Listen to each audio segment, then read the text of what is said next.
How to turn off weekly screen time updates on TikTok mobile. Hello guys, in today's video I'm gonna show you how to turn off weekly screen time updates on TikTok mobile. First then open TikTok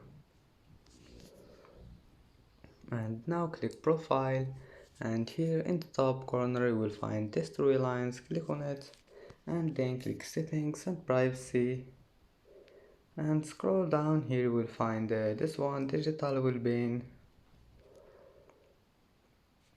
And as you see here you will find it, weekly screen time updates.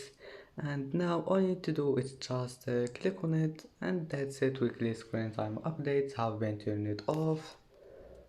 And that's it for today's video.